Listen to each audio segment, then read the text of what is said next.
ನಮಸ್ತೆ. ಮತ್ತೆ ನಮ್ಮ ಕನ್ನಡ ಸೆಕ್ಸ್ ಎಜುಕೇಷನ್ ಚಾನಲ್‌ಗೆ ಸ್ವಾಗತ. ಲಾಸ್ಟ್ ವೀಕ್ ಒಂದು ಕಪಲ್ ಬಂದಿದ್ರು. ಹುಡುಗನಿಗೊಂದು 29 ವರ್ಷ, ಹುಡುಗಿಗೊಂದು 25 ವರ್ಷ.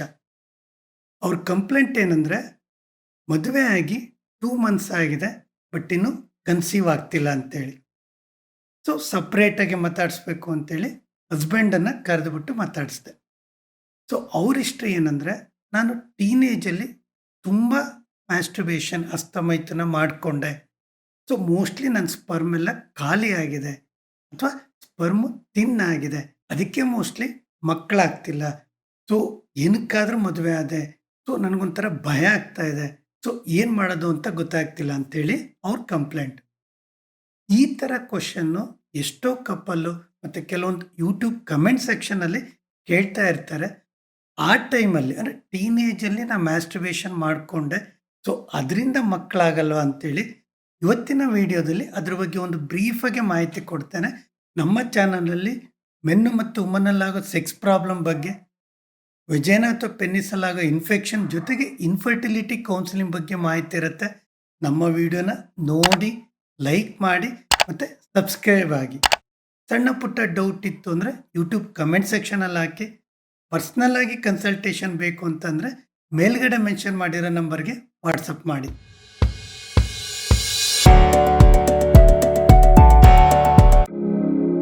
ಫಸ್ಟು ಮ್ಯಾಸ್ಟರ್ಬೇಷನ್ ಅಥವಾ ಹಸ್ತಮೈಥುನದ ಬಗ್ಗೆ ಹೇಳ್ತೇನೆ. ನೆಕ್ಸ್ಟು ಫರ್ಟಿಲಿಟಿ ಅದ್ರ ಬಗ್ಗೆ ಹೇಳ್ತೇನೆ. ನಮ್ಮ ಪ್ರತಿ ವಿಡಿಯೋದಲ್ಲಿ ನಾವು ಹೇಳೋದೇನೆಂದರೆ, ಮ್ಯಾಸ್ಟರ್ಬೇಷನ್ ಅಥವಾ ಹಸ್ತಮೈಥುನ ಗುಡ್ ಸೆಕ್ಷುವಲ್ ಪ್ರಾಕ್ಟೀಸ್ ಅಂತ ಹೇಳ್ತೀವಿ.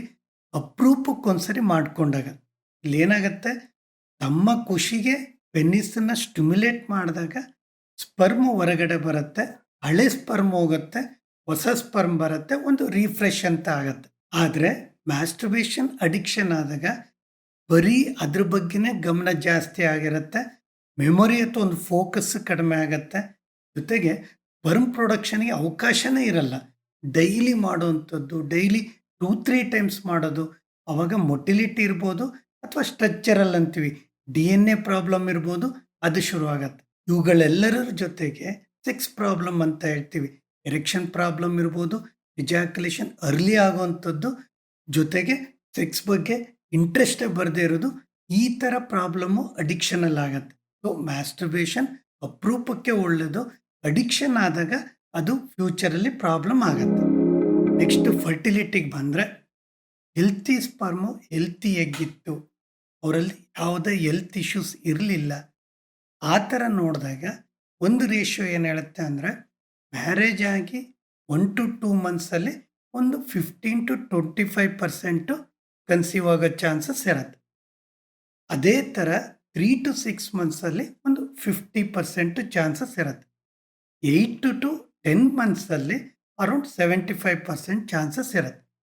ಮ್ಯಾರೇಜ್ ಆಗಿ 1 ಇಯರಿಂದ 1.5 ಇಯರಲ್ಲಿ ಆಲ್ಮೋಸ್ಟ್ 85% ಚಾನ್ಸಸ್ ಇರುತ್ತೆ. ಅಂದರೆ ಮ್ಯಾರೇಜ್ ಆಗ್ತಿದ್ದಂಗೆ ಅಥವಾ 1 ಮಂತು ಅಥವಾ 3 ಮಂತಲ್ಲೇ ಪ್ರೆಗ್ನೆನ್ಸಿ ಆಗೋ ಚಾನ್ಸಸ್ಸು ತುಂಬ ಕಡಿಮೆ ಇರುತ್ತೆ. ನಮ್ಮ ಮೇಯ್ನ್ ಟಾಪಿಕ್ಕಿಗೆ ಬರೋಣ.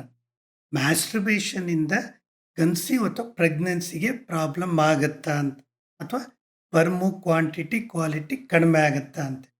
ಆ್ಯಕ್ಚುಲಿ ಹೇಳಬೇಕು ಅಂದರೆ, ಒಳ್ಳೆ ಲೈಫ್ ಸ್ಟೈಲ್ ಇತ್ತು, ಎಕ್ಸಸೈಸು, ಫುಡ್ ಹ್ಯಾಬಿಟ್ಟು, ಸ್ಲೀಪು ಪ್ರತಿಯೊಂದು ಇತ್ತು ಅಂದರೆ ಸ್ಪರ್ಮ್ ಕೌಂಟು ಕ್ವಾಲಿಟಿ ಕಡಿಮೆ ಆಗಲ್ಲ. ಮತ್ತು ಟೀನೇಜಲ್ಲಿ ಒಂದು ಮ್ಯಾಸ್ಟರ್ಬೇಷನ್ ಅಡಿಕ್ಷನ್ ಇರೋದು ತುಂಬಾ ಕಾಮನ್. ಆಫ್ಟರ್ 22 ಅಥವಾ 24 ಆಗ್ತಾ ಆಗ್ತಾ ಯೂಶ್ವಲಿ ಕಡಿಮೆ ಆಗುತ್ತೆ. ಇದ್ರ ಜೊತೆಗೆ ಲೈಫ್ ಸ್ಟೈಲ್ ಚೆನ್ನಾಗಿತ್ತು, ಸ್ಪರ್ಮ್ ಕ್ವಾಲಿಟಿ ಆಟೋಮೆಟಿಕಲಿ ಇಂಪ್ರೂವ್ಮೆಂಟ್ ಇರುತ್ತೆ.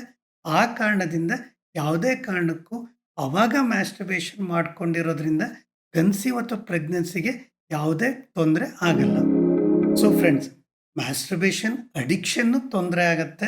ಅಪರೂಪಕ್ಕೊಂದ್ಸರಿ ಮಾಡ್ಕೊಳ್ಳೋದ್ರಿಂದ ಏನೂ ತೊಂದರೆ ಆಗಲ್ಲ. ಪ್ರೆಗ್ನೆನ್ಸಿ ಅಥವಾ ಕನ್ಸೀವ್ ಅಂತ ಏನಾದರೂ ಪ್ಲ್ಯಾನ್ ಇತ್ತು ಅಂದರೆ ರೆಗ್ಯುಲರ್ ಸೆಕ್ಷುವಲ್ ಆ್ಯಕ್ಟಿವಿಟಿ ಇರಬೇಕು, ಜೊತೆಗೆ ಲೈಫ್ ಸ್ಟೈಲ್ ಮೇಂಟೈನ್ ಮಾಡ್ಕೋಬೇಕು. ವೆರಿ ಇಂಪಾರ್ಟೆಂಟ್ ಈಗಿನ ಜನ್ರೇಷನ್ ಅಂದರೆ ಆ ಸ್ಟ್ರೆಸ್ ಇರಬಾರ್ದು.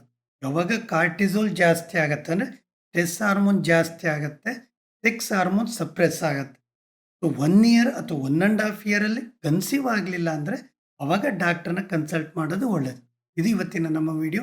ಇಲ್ಲಿ ತನಕ ನಮ್ಮ ವಿಡಿಯೋ ನೋಡಿದ್ದಕ್ಕೆ ತುಂಬ ವಂದನೆಗಳು.